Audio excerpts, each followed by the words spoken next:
మీకుండే ఎటువంటి గ్రహ బాధలైనా గృహ బాధలైనా శాశ్వత పరిష్కారం కోసం సంప్రదించండి శ్రీనివాస జ్యోతిషాలయ. సార్ నమస్తే. నమస్తే.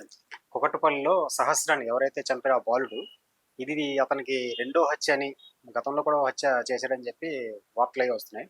దీని గురించి ఆ బాలుడు ఫ్రెండ్స్ ఏం చెప్పారు, అలాగే పోలీసులు ఏమంటారు? అంటే పోలీసులు మళ్ళీ ఏమీ మాట్లాడలేదు. మొన్న ప్రెస్ మీట్ లో ఏదైతే మాట్లాడారో అదే ఫైనల్ గా పోలీసులు మనకి చెప్పినట్టు.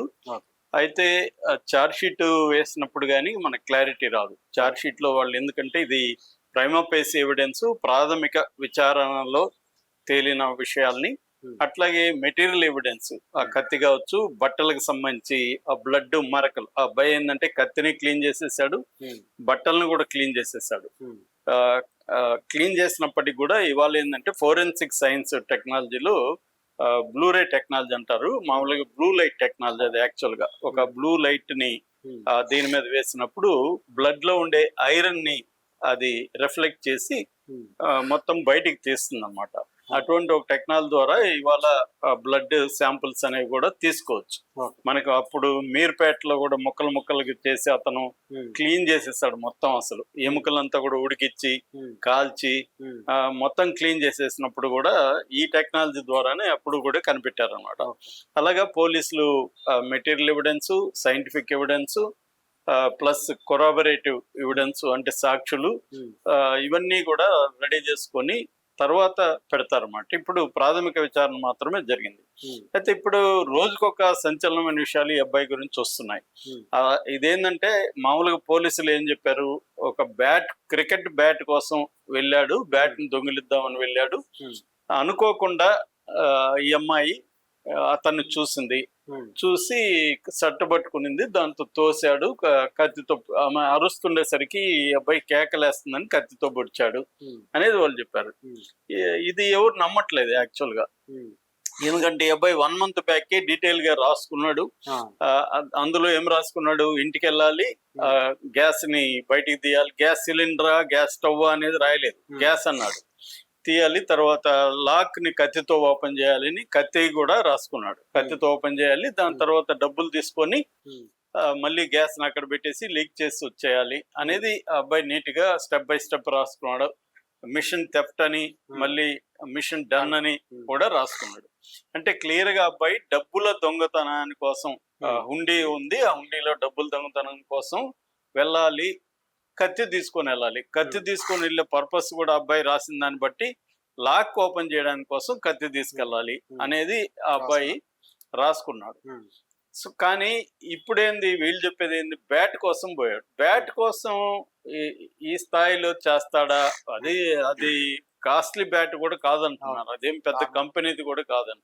బ్యాట్ ఫోటోలు అన్ని కూడా వచ్చాయి. ఆ అబ్బాయి రాసి పెట్టాడు MRF అని తప్ప, అది పాతగానే ఉంది, అదేమి గొప్ప బ్యాట్ కాదు. ఆ మాత్రం బ్యాట్ వీడు కొనుక్కోలేని పరిస్థితి కూడా కాదు, ఎందుకంటే వీడు బ్యాట్ ఎరగొట్టినప్పుడు సహస్ర వాళ్ళే 500 ఇచ్చారని చెప్తున్నాడు ఈ అబ్బాయికి. 500తో బ్యాట్ కొనుక్కోండొచ్చు. ఇంట్లో కూడా ఈ అబ్బాయి బ్యాట్ కొనమని అడగలేదు. అడగపోవడానికి కారణాలు ఏంటంటే, మా నాన్నకు ఉద్యోగం లేదు, మా అమ్మ చిన్న ఉద్యోగం చేస్తుంది, మా అక్కలకి ఫీజు కట్టాలి, ఈ కష్టాల్లో ఉన్నారు కాబట్టి నేను అడగలేదు, మా నాన్న తాగేసి వచ్చి గొడవలు చేస్తున్నాడు అనేది పోలీసులకు చెప్పాడు.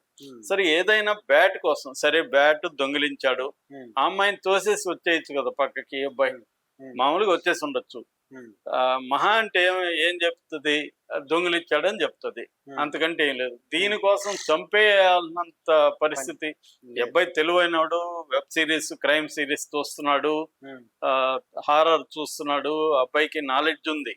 అంటే ఒకవేళ మనం చంపితే ఎటువంటి శిక్షలు పడతాయి, పోలీసులు ఎలా చేస్తారు, ఆ ప్రొసీజర్స్ అంతా కూడా CID సీరియల్లో ఉంటుంది, ఈ అబ్బాయి చూస్తున్నాడు. సో అబ్బాయికి ఏదో అమాయకంగా చంపేసింది కూడా కాదు, ఏమీ తెలియకుండా చంపేసింది కూడా కాదు. పోలీసులతో కూడా ఏమంటున్నాడు, సార్ నన్ను వదిలేయండి సార్, నేను CID అవుతా సార్, మీరు కూడా నాకు సహాయం చేయండి సార్ అని పోలీసులను అడుగుతున్నాడు అనేది మనకు చెప్పారు జర్నలిస్టులు. అక్కడ స్టేషన్కి వెళ్ళిన జర్నలిస్టులకి పోలీసులు కొంతమంది చెప్పారు. సో అంటే అబ్బాయికి నాలెడ్జ్ ఉండి కూడా హత్య చేశాడంటే, హత్య చేయడానికే వెళ్ళాడా అనేది ఒకటి. సో కత్తి తీసుకొని వెళ్ళడం వెనక్కి కూడా, ఎందుకంటే ఇప్పుడు డబ్బు దొంగతనం కాదు, బ్యాట్ దొంగతనానికి కత్తి ఎందుకు? ఈ అబ్బాయి రాసుకునేది ఏంటి, కత్తి పర్పస్ ఏంటి, లాక్ ను ఓపెన్ చేయడానికి. ఇప్పుడు ఆ లాక్ ఏం ఓపెన్ ఏం లేదు కాబట్టి కత్తి తీసుకెళ్లాల్సిన అవసరం లేదు. ఈ మళ్ళీ పోలీసులు ఏం చెప్పారు, వాళ్ళ ఇల్లు ఎప్పుడు డోర్ వేయరు, చేరగలి ఉంటది అది. సో ఈ అబ్బాయి అందుకని మెల్లగా వెళ్ళాడు. వెళ్తే ఆ అమ్మాయి ఉంది, ఆ అమ్మాయి టీవీ అటు చూస్తుంది. ఈ అబ్బాయి బ్యాట్ ఎత్తుకుని వచ్చేద్దామని సైలెంట్ గా వస్తుంటే అమ్మాయి తిరిగి చూసింది, అరిసింది. వీడిని మళ్ళీ షర్ట్ పట్టుకుందని చెప్తున్నారు. వీడికి ముందే ప్లాన్ లేకపోతే, చంపాలనే ప్లాన్ లేకపోతే అమ్మాయిని నెట్టేసి వచ్చేసి ఉండొచ్చు, లేదా బ్యాట్ అక్కడ పడేసి వచ్చేయచ్చు, పోతే పోయిందిలే అని. సరే, బ్యాటే దొంగతనం అనేది అదే మీ లైఫ్ అంటే ఇష్యూ కాదు. కానీ అబ్బాయికి చంపే నేచర్ ఉంది కాబట్టి అనే యాంగిల్లో ఇప్పుడు కొంతమంది దీని మీద, అంటే వీడేమన్నా ఇంతకుముందు చంపడం కానీ చంపే అటెంప్ట్ కానీ చేశాడా అనుకున్నప్పుడు ఇది ఫస్ట్ హత్య కాదు, ఆల్రెడీ ఒక హత్య చేశాడన్న వార్తలు వస్తున్నాయి. కాకపోతే దాంట్లో కొంతమంది ఫ్రెండ్స్ చెప్పారని, వీడెవరికో చెప్పారని, నేను ఒకరిని చంపానురా అని ఇంతకు ముందు చెప్పాడని, అదైతే ఎవరు కనిపెట్టలేకపోయారని, మరి ఎవరు భిక్షగాళ్ళు లాంటి వాళ్ళని చంపాడా ఏంటి అంటే, ఇప్పుడు చాలా మందికి ఏంటంటే ఈ అబ్బాయి మన పరిస్థితి చూస్తే ఈ అబ్బాయిది బ్రోకన్ ఫ్యామిలీ, ఇంట్లో సరిగా లేరు, భార్య భర్తల మధ్య గొడవలు, ఈ అబ్బాయిని కంట్రోల్ చేసే పరిస్థితి లేదు. ఈ అబ్బాయికి ఒక ఫోన్ కూడా కొనుక్కున్నాడా దొంగిలించాడా కూడా క్లారిటీ లేదు. వాళ్ళ ఇంట్లో వాళ్ళు దాని మీద కూడా పెద్ద ఫోకస్ పెట్టలేదు. ఎందుకంటే ఇప్పుడు వాళ్ళకున్న ఆర్థిక సమస్యలు, వాళ్ళకున్న డొమెస్టిక్ ఇష్యూస్ వల్ల ఈ అబ్బాయి మీద ఫోకస్ పెట్టే పరిస్థితి వాళ్ళ ఇంట్లో లేదనేది మనకు అర్థమవుతుంది. రెండవది, ఈ అబ్బాయి సన్నగా బక్కగా పీలగా అలాగా ఉండడం వల్ల ఫ్రెండ్స్ అంతా కూడా ఎగతాళి చేయడం, దానివల్ల ఆ అబ్బాయికి ఏంటంటే ఒక రకమైన ఇన్ఫీరియారిటీ కాంప్లెక్స్ డెవలప్ అయింది. అందుకని అబ్బాయి కాలేజీకి, స్కూల్కి కూడా వెళ్ళడం మానేశాడు, స్కూల్కి సరిగా వెళ్ళట్లేదు. సో ఎప్పుడు చాలా సార్లు సీరియల్ కిల్లర్ల ప్రొఫైల్స్, సైకలాజికల్ ప్రొఫైల్స్ మనం పరిశీలిస్తే ఈ నేచరే ఉంటది వాళ్ళకి. అంటే జనములు ఎక్కువ కలవకపోవడం, ఇన్ఫీరియర్ గా ఉండడం, దీనివల్ల వాళ్ళు ఏంటంటే హత్య అనేది వాళ్ళకి ఒక హై ఇస్తుంది. రెండోది ఒక పవర్ ఆఫ్ కంట్రోల్ అంటాం, నేను కంట్రోల్లో ఉన్నాను అన్న ఒక sense of control, power of control వాళ్ళకి ఇస్తారు అనమాట. చాలా సీరియల్ కిల్లర్ల మీద రీసెర్చ్ చేసిన వాళ్ళు చెప్పే అంశం ఇదే అనమాట. అందువల్ల కూడా వాళ్ళు చంపుతారు. రెండోది, చంపడం అనేది, కిల్లింగ్ అనేది వాళ్ళకి ఒక అడిక్షన్ గా కూడా మారుతుంది. ఒక్కరిని చంపేసి సైలెంట్ గా ఉండరు, ఇంకొకరిని కూడా చంపాలనిపిస్తుంది వాళ్ళకి. అంటే ఒకసారి కిక్ అలవాటు అయినాక మళ్ళీ మళ్ళీ చంపాలనిపిస్తుంది. అందుకనే ఎక్కువ మంది సీరియల్ కిల్లర్లు మనకి ఒక ప్యాటర్న్ ఉంటది, దాని వెనక ఒక సైకలాజికల్ ఇష్యూస్ ఉంటాయి అన్నమాట. సో ఈ అబ్బాయికి కూడా అటువంటి సైకలాజికల్ ఇష్యూస్ ఉన్నాయనేదే మనకు అర్థమవుతుంది. పోలీసులు దానికి డీప్ గా అబ్బాయి సైకలాజికల్ ప్రొఫైలింగ్ చేసే ట్రైనింగ్ కానీ క్వాలిఫికేషన్ కానీ పోలీసులకు ఉండదు, మామూలుగా విచారిస్తారు. అందులో ఇక్కడ వాళ్ళ మీద ప్రెజర్ ఉంది, ఎందుకు ఇంత కాలం పట్టుకోలేకపోతాం, 4 రోజులు అయిపోయింది. అందుకని ఈ ప్రెజర్ వల్ల కూడా వాళ్ళు త్వరగా వాడిని సమగ్రంగా విచారించకుండా ముందు అసలు కోర్టుకు పెట్టేసేయాలి. ఇంకొక షాకింగ్ ఏంటంటే, మామూలుగా కోర్టుకు పెట్టినప్పుడు ఇలాంటి కేసుల్లో కస్టడీకి అడుగుతారు. కస్టడీకి అడిగి మళ్ళీ విచారించి సీన్ ని రికన్స్ట్రక్ట్ చేసి క్రైమ్ సీన్ కి తీసుకెళ్లి కంప్లీట్ రికన్స్ట్రక్షన్ అవన్నీ చేస్తారు. మరి ఎందుకు ఇప్పటి వరకు అడగట్లేదు వీళ్ళు?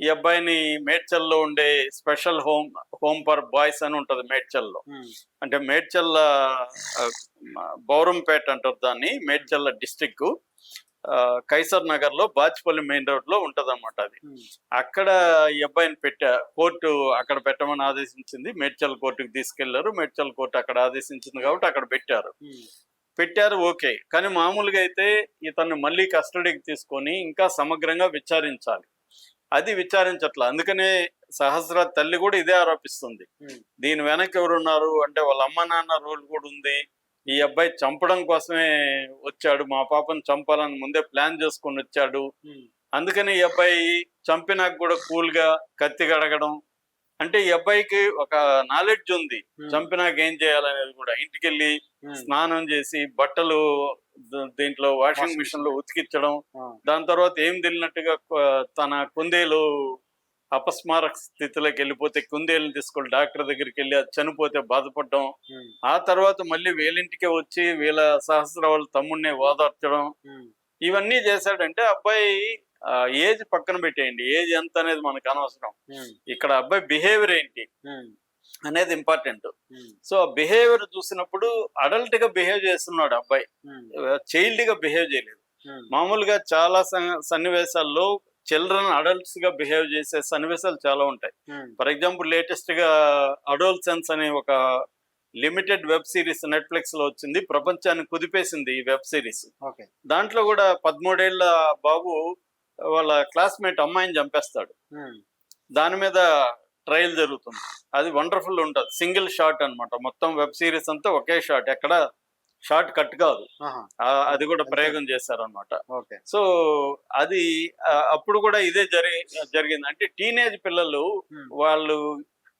వాళ్ళ ఇంట్లో వాళ్ళకి కూడా వాడి మైండ్ సెట్ ఏంటి, వాడు ఏం ఆలోచిస్తున్నాడు, వాడు ఏం చేస్తున్నాడు తెలియదు. ఇవాళ ఏంటంటే ప్రైవసీ పెరిగిపోయింది, కమ్యూనిటేరియన్ హ్యూమన్ లైఫ్ అనేది పోయింది, ఎవరికి వాళ్ళు బిజీ అయిపోయారు, ప్రతి ఒక్కరు ప్రైవేట్ లైఫ్ మొదలైపోయింది.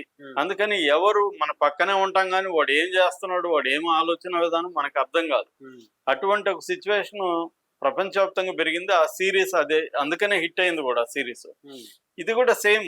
ఈ అబ్బాయి మైండ్ లో ఏముంది, ఈ అబ్బాయి లైఫ్ ఏంటి, ఈ అబ్బాయి ఎందుకు స్కూల్కి వెళ్ళట్లేదు, ఈ అబ్బాయి ఏమేమి చేస్తున్నాడు స్కూల్కి వెళ్లకుండా, ఈ నిఘా వాళ్ళ ఇంట్లో వాళ్ళు చేయలేకపోయారు. దాంతో ఈ అబ్బాయి సైకలాజికల్ గా ఒక పర్వర్ట్ దీంట్లోకి వెళ్ళిపోయి ఒక సైకోపాత్ లక్షణాలు డెవలప్ చేసుకొని చంపే స్థాయికి వెళ్ళాడంటే ఇదంతా కూడా స్టడీ చేయాల్సిన అంశం అనమాట. అందుకని ఇప్పుడు వాళ్ళ ఫ్రెండ్స్ ఏం చెప్తున్నారంటే, వీడు ఇంతకు ముందు కూడా మాకు ఒకరిని చంపారని చెప్పారు, మేము లైట్ తీసుకున్నాము, అది సరదాగా అనుకున్నాము, వీడు ఎప్పుడు సిరీస్ చూస్తుంటాడు, ప్రాక్టికల్ జోక్స్ వేస్తుంటాడు అనుకున్నాము, కానీ ఇప్పుడు చూస్తే వాడు ఇంతకు ముందు కూడా చంపున్నాడేమో, లేకపోతే ఇంత ఒక ఎక్స్పర్ట్ లాగా ప్రొఫెషనల్ కిల్లర్ లాగా 4 రోజులు పోలీసులు అమర్చగలిగాడు కదా. సో అందరినీ అమర్చి నమ్మించగలిగాడంటే వీడికి ఇంతకు ముందు కూడా చంపిన ఇదే కేసు ఉందేమో, హిస్టరీ ఉందేమో అన్న అనుమానాలు అయితే వస్తున్నాయి. Thank you sir.